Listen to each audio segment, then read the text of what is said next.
একেই বলে বুড়ো বয়সে ভীমরতি। বলি হচ্ছেটা কি? হ্যাঁ, এটা কি মস্করা হচ্ছে? এই পুটি ন্যাপলা ছাড় ছাড় ছাড় ছাড় ছাড়, দাদুকে ছেড়ে দিয়ে পুকুরে নিয়ে গিয়ে কিছুক্ষণ চুপিয়ে রাখ, তাতে যদি পাগলামোটা একটু কমে। ওরে বাবা রে, বাবা রে, গেলাম গেলাম গেলাম গেলাম। ওরে বাবা, কোমরে কি লাগলো রে বাবা? বেশ করেছিস ন্যাপলা, বেশ করেছিস। এবার হাতুড়ি আর পেরেক নিয়ে আয়, তোদের দাদুর কোমরটা একটু সারাই করি। আরে গিন্নি, এটা খেলা করছি না, ব্যায়াম ব্যায়াম করছি। এটাকে বলে বুদ্ধি বাড়ানোর উপায়। এই বয়সে বুদ্ধি বাড়ানোর খেলার খেলতে হবে না। শোনো, আজ রাজসভায় একজন বিরাট কূটনীতিক ও পণ্ডিত আসছে তর্ক করতে। কেউ যদি না পারে তখন তো রাজামশাই আমাকেই যুদ্ধে নামাবেন।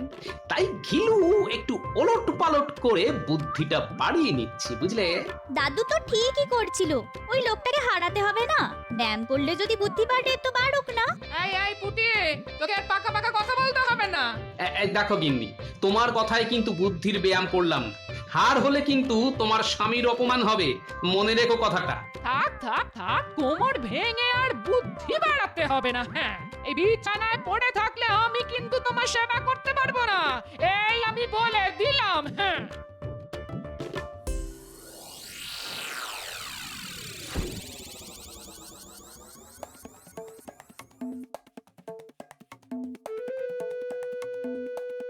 আমায় বাঁচান বৈদ্যমশাই, এই কাল সারা রাত চুলকানির জ্বালায় ঘুমোতে পারিনি।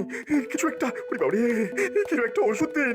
ওরে বাবা, বাবা রে, প্রাণ বাঁচান, প্রাণ বাঁচান আমার। আরে কি হয়েছে সেটা তো আগে শুনি। আসলে চুলকানি হয়েছে। চুলকানি? কি যে জ্বালায় পড়েছি তা যদি আপনি বুঝতে পারতেন তবে বেঁচে যেতাম, কিন্তু ব্যাটা যে কোথায় বসে আছে তা বুঝতে পারছি না। বুঝতে হবে এমন কোন স্থানে হয়েছে যা ওই খালি চোখে দেখা যায় না। অর্থাৎ অর্থাৎ তোমার ঘিলুতে এই অসুখ বাসা বেঁধেছে। আজ মনে হয় রাজসভায় যাওয়া যাবে না, সবার সামনে চুলকবো, দেখতে খারাপ লাগবে। রাজামশাইকে বলে দেবেন যে আমার চুলকানি হয়েছে, তাই আজ আসতে পারছি না। বাবারে, একটা তর্ক যুদ্ধ এড়াবার জন্যই চুলকানির ভান করছে। চুলকানি হচ্ছে ওর মাথায়। আহ, কি শান্তি, কি শান্তি। এবারে মাথাটা খুলবে মনে হচ্ছে। ওই পণ্ডিত লোকটাকে তুমি কি প্রশ্ন করবে বলে ঠিক করেছো? সেটাই তো মুশকিল রে পুটি। আমি প্রশ্ন করতে পারলে তো বেটা নেচ তুলে পালাতো, কিন্তু সেটি তো হবে না। প্রশ্ন করবে সে, আর উত্তর দেবে মহারাজের রাজসভার সদস্যরা। উত্তর তো দেবে পণ্ডিত, মন্ত্রী, সেনাপতি, বৈদ্য এরা। তোমার এত মাথা ঘামানোর কি আছে? মন্ত্রী ভগবান? আরে ওর মাথায় যদি এতটুকু ঘিলু থাকে, তাও খরচা করে আমায় দি করে অপমান করবে, সে ব্যাপারে মাথা খাটাতে খাটাতে ওর মগজে আর ঘিলু বলে কিছু নেই। আর বাকিরা সব গর্ধ, মাকাল ফল। ওরে পুটি, বলি এত জল ঢালিস না রে, ঢালিস না। এরপর তো মাথার ঘিলু সব শিকনি হয়ে যাবে, নাক দিয়ে গড়াবে। এই তোল তোল, একটু শুকিয়ে নে, তাহলে ঘিলুগুলো গরম হয়ে কাজ করবে। এই দেখো, সবকিছু নিয়ে ঠাট্টা মেরো না গিন্নি। বুদ্ধিহীন বলেই তোমার গলায় মালা দিয়েছিলাম, বুঝলে? ও, আরে আমার মরণ রে, বলি বুদ্ধি থাকলে কোন রাজকন্যার গলায় মালা দিতে শুনি? এই এই কি হলো? এই গরমে চাদর মুড়ি দিয়ে শুয়ে আছো কেন গো? চুলকানি গিন্নি, চুলকানি। চুলকানি তো চাদর মুড়ি দিয়ে কি করছো? যা, সবার সামনে চুলকোতে লজ্জা করে না, তাই তো ঢাকা দিয়ে আছি। কিন্তু চুলকানি হলো কোথায়? সেটাই তো খুঁজে পাচ্ছি না, কোথায় যে হতে পারে। আচ্ছা, কোথায় হতে পারে বলে মনে হয় তোমার বলতো? এই, তুমি কি আজকাল নেশা ভাঙ করছো নাকি? চুলকানির যে কি জ্বালা তা তুমি বুঝবে না গিন্নি, তা তুমি বুঝবে না। তোমার মুন্ডুতে চুলকানি হয়েছে, বুঝলে? একেবারে বুদ্ধির জাহাজ, এখনো পর্যন্ত কিছুই করে উঠতে পারলেন না, আবার তর্কযুদ্ধে নেমেছেন উনি এই বুদ্ধি নিয়ে। গোপালকে নিয়ে ঘিলু না ঘাটিয়ে পণ্ডিতকে নিয়ে মাথা খাটাবে তা নয়। তোমার তোমার মাথা খারাপ হয়ে গেছে। আমার চুলকানি হয়েছে আর আমি যাবো ওই মূর্খ পণ্ডিতটার সঙ্গে তর্ক করতে? হ্যাঁ, মহারাজ যদি দেখে ফেলে আমি সবার সামনে চুলকোচ্ছি, ইস, ছি ছি ছি ছি ছি, মহারাজ কি মনে করবেন বলো তো? তুমি কুয়োয় ডুবে থাকো চিরদিনের মতো, আমার জ্বালা মেটে। হাহ, ব্যাটার খালি ওই বড় বড় কথা। আরে যখন সেই কূটনীতিক পণ্ডিত এলো তখন কিছু একটা বলে তর্কযুদ্ধটা এড়ানো যেত, তা না ওই মহারাজকে খুশি করার জন্য বুক ফুলিয়ে বলে বসলো। মহারাজ মহারাজ এসব তর্ক আগেও অনেকবার করেছি, প্রত্যেকবারই ওই জয়লাভও করেছি। এ ব্যাপারটা আমার ওপর ছেড়ে দিন মহারাজ, আমি না হয় বুঝে নেব। এখন ওই ভয় পেয়ে চুলকানির অভিনয় করছে। মহারাজ জিজ্ঞাসা করলে সেই মিথ্যে কথাটা তো আমাকেই বলতে হবে। আমার হয়েছে যত জ্বালা। উপস্থিত ভদ্র মহোদয়গণ, আজ আমরা যে তর্কযুদ্ধের আয়োজন করেছি তাতে স্বাগত জানাচ্ছি পণ্ডিত ও কূটনীতিজ্ঞ শ্রী শ্রী জ্ঞানাচার্যকে। তাঁকে আমার প্রণাম। মহারাজকে আমার প্রণাম। আপনি যে নবরত্ন সভা প্রতিষ্ঠা করেছেন তা কতজন রাজা করতে পেরেছে? এই সভায় গুণীজনের অভাব নেই। আমি তাদের সঙ্গে তর্কে প্রবৃত্ত হয়েছি এই কারণে যে যদি তাদের আমি তর্কে পরাস্ত করতে পারি তবে আপনার সভায় আমার স্থান পাবো বলে আমার বিশ্বাস। নিশ্চয়ই নিশ্চয়ই, কিন্তু তার আগে তো পরীক্ষা দিতে হবে আমার সভার অমাত্যদের পরাস্ত করে। আপনার গুণীজনদের পরাস্ত করার জন্যই আমার এখানে আসা। এবার আদেশ করুন। কি ব্যাপার বৈদ্যমশাই, আমার নতুন মন্ত্রী ভগবান কই? তাকে তো দেখতে পাচ্ছি না। ও, এত বিলম্ব কেন? আচ্ছা, আপনি তো তার প্রতিবেশী, কোনো খোঁজ পেয়েছেন তার? আগে মহারাজ মানে ওই আহ, আগে আগে কি? পরিষ্কার করে বলুন, ভগবান কোথায়? আসল কথাটা হলো ভগবান খুব অসুস্থ, অসুখটা ওই গুরুতর। গুরুতর? কি হয়েছে তার? কি এমন গুরুতর অসুখ যে আজকের মতো একটা বিশেষ দিনে সে অনুপস্থিত হলো? আগে যা হয়েছে তা সবার সামনে বলাটা কি ঠিক হবে মহারাজ? কেন হবে না? এটা রাজসভা, মহারাজের সামনে সবই বলা যায়। যথার্থই বলেছ গোপাল। তা বৈদ্যমশাই বলুন, ভগবানের ঠিক কি হয়েছে? মহারাজ, নতুন মন্ত্রীর চুলকানি হয়েছে। আমি কিন্তু এর থেকে বেশি কিছু জানি না মহারাজ। ভগবান তো বুঝতেই পারছে না তার কোথায় ঠিক ওই চুলকানি হয়েছে। চুলকানি হয়েছে অথচ সে নিজেই জানে না কোথায় হয়েছে? এ কি পাগল নাকি? পাগল মোটেই নয়, আমি জানি ভগবানের কোথায় চুলকুনি হয়েছে। মাথার ঘিলুতে। আসলে মহারাজ, ভগবান আমাকে অপদস্থ করবে বলে এত মাথা ঘামায় যে মাথা ভেদ করে চুলকানির পোকা তার মাথায় উঠে গেছে। এমন অসুখের নাম তো জীবৎকালেও শুনিনি মহারাজ। তবে তদন্ত করে দেখুন এই চুলকানির পেছনে অন্য কোনো কারণ আছে কিনা। আপনার কাছে আমি ক্ষমা প্রার্থী। মন্ত্রীর কথা তো শুনলেন, মানে তার অনুপস্থিতিতে তো আর তর্ক চলতে পারে না, বিশেষ করে যখন সে নিজেই আপনার সঙ্গে তর্ক করতে রাজি হয়েছে। দয়া করে এই তর্কযুদ্ধ একদিন যদি পিছিয়ে দেন তাহলে খুবই ভালো হয়। না না না না না না, একদিন কেন, যত দিন ইচ্ছে পিছিয়ে দেওয়া যায়। আগে আপনার ওই মন্ত্রীর চুলকানির উৎস খুঁজে পাওয়া যাক, তাহলে আমি কি ওই আগামীকাল আসতে পারি? মহারাজ, ওনাকে বলে দিন কালই আসতে। মন্ত্রী না থাকলে কি হয়েছে, আমি তো আছি। মহারাজের সম্মান রাখতে যে কোনো কাজেই আমি রাজি মহারাজ। আমি জানি গোপাল, আর কেউ না থাক, তুমি আমার শেষ ভরসা। এই চুলকানির জায়গা খুঁজে পেলে? না, ও আর পাওয়া যাবে বলেই তো মনে হয় না। হ্যাঁ, আর ওই খুঁজে বের করার কোনো দরকার নেই। মহারাজের নির্দেশ, কাল কিন্তু ওই রাজসভায় হাজির থাকতেই হবে। হবে এই চুলকুনি নিয়ে? কি লজ্জার কথা! না গেলে তো আরো অপমান। মহারাজ ওই গোপালকে দায়িত্ব দিয়েছে তর্ক করার জন্য। শুধু তাই নয়, ওই গোপাল বলেছে তোমার নাকি মাথার ঘিলুতে চুলকানি হয়েছে। কি এত বড় কথা বলেছে আমায় নিয়ে? মহারাজ ওকে দিয়েছে তর্ক করার অনুমতি? তাহলে তো আমাকে কালই যেতে হবে। হ্যাঁ, যাও যাও যাও। আর হ্যাঁ গোপাল আর কি বলেছে জানো? বলেছে মন্ত্রী না থাকলে থাকবে না, আমি তো আছি। হ্যাঁ, এই কথা বলেছে। বুদ্ধমশাই, আমার চুলকনিটা ওর মাথায় দিয়ে দেওয়া যায় না? হ্যাঁ, আগে তোমার মাথা খালি করো, তারপর তো গোপাল। এত চিন্তা করছেন কেন মহারাজ? দেখবেন ঠিক উপায় বেরিয়ে যাবে। হ্যাঁ, কে তর্ক করবে এই মহাপণ্ডিত কূটনীতিকের সঙ্গে?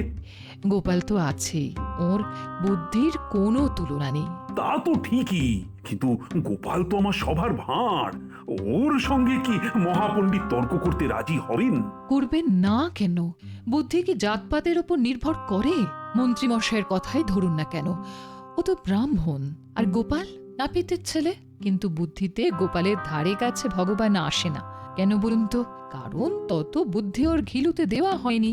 যে কোনো কারণেই হোক, গোপালের ঘিলুতে বুদ্ধি একটু বেশি দেওয়া হয়েছে। এর পরিচয় আপনিও পেয়েছেন পূর্বে। সুতরাং চিন্তা না করাই ভালো মহারাজ। আপনি বরং ঘুমানোর চেষ্টা করুন। হ্যাঁ, এই বলি, তোমাকে তো কোনো ব্যাপারে এত ভাবতে দেখিনি। কি হয়েছে বলো তো? তর্ক করতে হবে গিন্নি, তর্ক করতে হবে। তোমাকে তর্ক করতে হবে? এ সেই মহাপণ্ডিত যার সঙ্গে তোমার মতো মহামূর্খের যুদ্ধ হবে? সবই ভগবানের ইচ্ছে। পণ্ডিত যেখানে যেতে ভয় পায়, একমাত্র মহামূর্খরাই সেখানে পৌঁছতে পারে গিন্নি।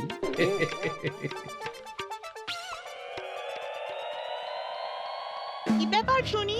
আমাকে দেখেই তো আর সব চুলকানি সেরে গেল। তোমাকে দেখলে চুলকানি কেন, স্বয়ং দমও পালিয়ে যাবে। হ্যাঁ, এই এসব তেল মারা কথাটা মহারাজকে শুনিও, আমাকে নয়। বৈদ্যমশাই তো বলেই গেল কাল তোমায় রাজসভায় যেতেই হবে। এই কথাটা মনে রেখো, বুঝলি? গোপাল, কাল দেখে নেবো ব্যাটাকে। আমি না পারলে কেউ পারবে না, এই তোকে বলে দিচ্ছি। মুখে মারিতং জগৎ। আচ্ছা, এত কিছু খুঁজে তো কোনো লাভ নেই। যে রাজ্যের মন্ত্রীর মাথায় চুলকানি হয়, সে রাজ্যের বাদবাকিদের যে কি অবস্থা তা তো বুঝতেই পারছি। আচ্ছা, গোপাল ভাঁড় বলে একজন মহারাজকে আশ্বাস দিল সে নাকি আমার সব প্রশ্নের উত্তর দেবে। এই দেশে হবেটা কি? একজন ভাঁড় দেবে আমার প্রশ্নের উত্তর? যাক বাবা, এত পড়াশোনা করে কোনো লাভ নেই। এমন একটা মোক্ষম চাল দেব, গোপাল কেন, গোপালের 14 পুরুষ পর্যন্ত ভিড় মিখে পড়ে যাবে। আচ্ছা, মহারাজেরও কি মাথায় চুলকানি হয়েছে? একটা ভাঁড়কে আমার সঙ্গে তর্কযুদ্ধে নামাবে? যাক, চিন্তার কিছু নেই, জয় আমার নিশ্চিত।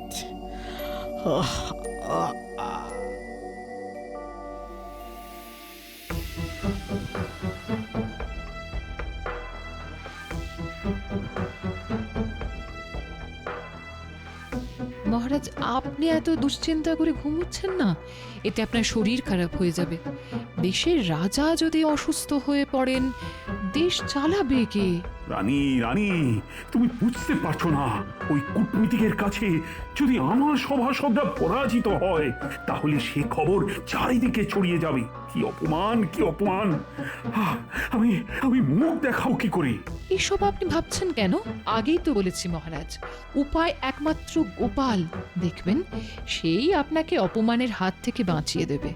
আমার কথায় ভরসা রাখুন, গোপালকে ধোঁকা দেওয়া এত সহজ নয়।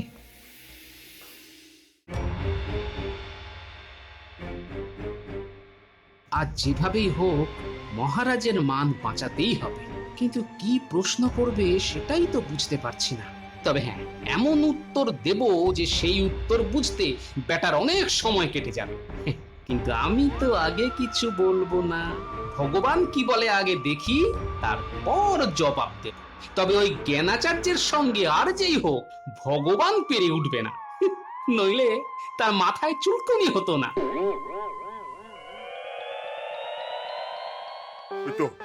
ওই তো রাজবাড়ি দেখা যাচ্ছে। উরি বাবারে, আমার মাথার ঘিলুগুলি কেমন যেন নড়চড় করছে। কেমন একটা নড়ছে। উরি বাবারে বাবারে, কি চুল করছে রে! এই নিয়ে রাজসভায় যাওয়া যায়? হ্যাঁ, না না বাবা, এবার চুলকানি আমার পা বেয়ে নিচের দিকে নামছে। এবার কি করি? আমি তো হাঁটতে পারছি না, বাড়ি ফিরে যাবো। হ্যাঁ, সেটাই ভালো। হ্যাঁ, না যদি যদি মহারাজ পেয়াদা পাঠায়, না না বাড়ি যাবো না, বাড়ি যাবো না, ওই গাছটার উপরে উঠে বসে থাকি। হ্যাঁ,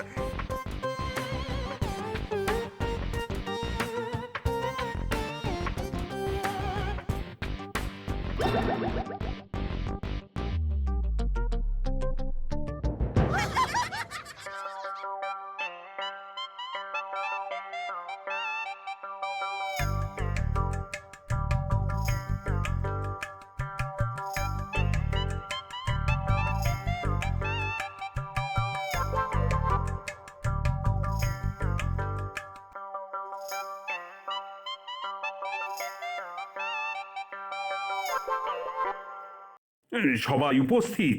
আগে সবাই উপস্থিত, শুধু নতুন মন্ত্রী ভগবান ছাড়া। কেন কেন?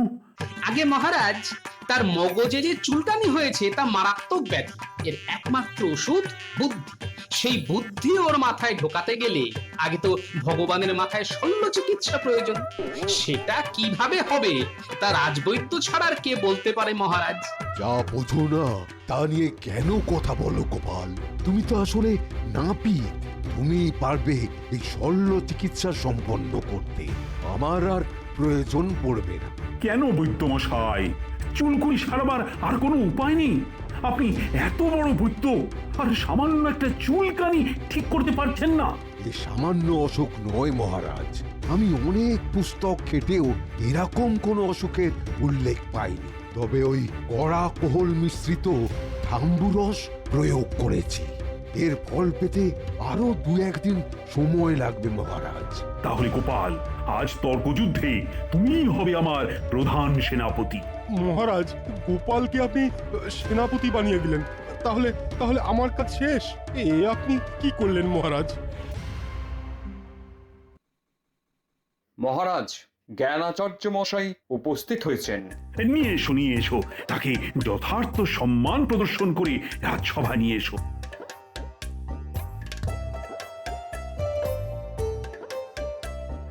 আসুন আসুন আসুন আসুন আচার্য জ্ঞানাচার্য মশাই, আসন গ্রহণ করুন। তাহলে মহারাজ, তর্ক শুরু হোক। এই সভায় সবাই প্রস্তুত তো? হ্যাঁ মহারাজ।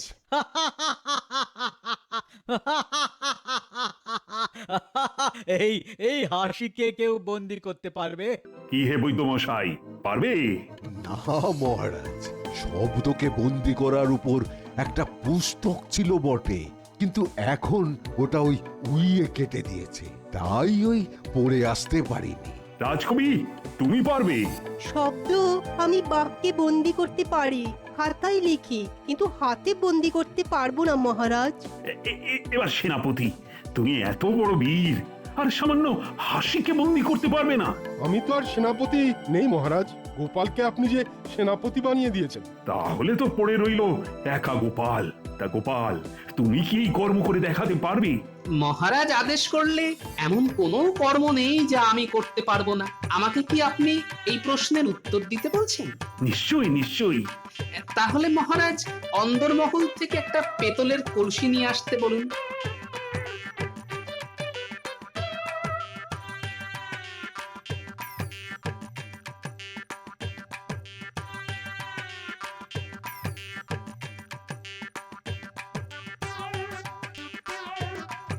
আচার্য মশাই, এই কলসির মধ্যে মুখ ঢুকিয়ে আপনি হা হা করে হাসুন, হাসতেই থাকুন, আমি না বলা পর্যন্ত থামবেন না।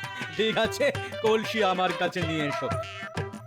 হাসুন হাসুন আচার্য মশাই, যত খুশি হাসুন, কিন্তু শেষ হাসিটা আমি হাসব।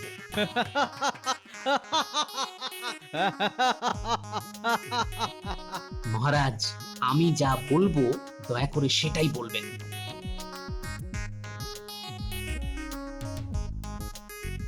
মহারাজ, আপনি কি আচার্য মশাইয়ের হাসি শুনতে পাচ্ছেন? মানে এই তো শুনতে পাচ্ছি, শুনতে পাচ্ছি।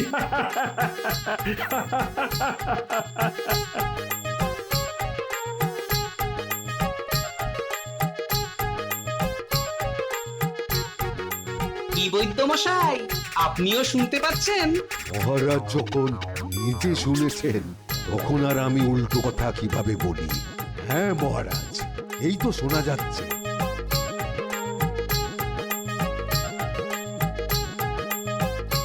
সেনাপতি মশাই, আপনি শুনতে পাচ্ছেন? হ্যাঁ শুনতে পাচ্ছি। আরে থামো থামো, অনেক শুনেছো, এবার থামো।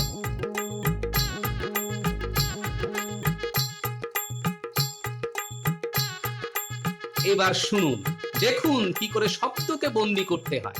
এটা কি হচ্ছে গোপাল? আমি তো কিছুই শুনতে পাচ্ছি না। শুনতে পাচ্ছেন না? সে কি কথা, স্বয়ং মহারাজ শুনলেন আর আপনি পেলেন না? নিশ্চয়ই আপনার কানে চুলকুনি হয়েছে। বৈদ্যমশাই, কিছু ওষুধ আছে, এখনই নিয়ে আসুন না। আছে আছে, ফুটন্ত তেল, এক কলসি ঢাললেই সব শুনতে পাবেন উনি। না না না, তার আর দরকার নেই। এই তো আমি স্পষ্ট শুনতে পাচ্ছি। হ্যাঁ তবে স্বীকার করুন, আপনি পরাজিত হয়েছেন, নইলে কিন্তু গরম তেল। হ্যাঁ, আমি হার স্বীকার করছি। গোপালের জয় হলো। কিন্তু গোপাল, এটা তো তঞ্চকতা হলো। মহারাজ, কূটনীতি ও যুদ্ধে তঞ্চকতা অপরাধ নয়। জ্ঞানাচার্য আসলে কূটনীতিতে আমাদের পরাজিত করে মহামন্ত্রীর পদ নিতে চাইছে। লোভের পরিণাম এটাই হয় মহারাজ। কূটনীতি নিশ্চয়ই আপনাকে বোঝাতে হবে না।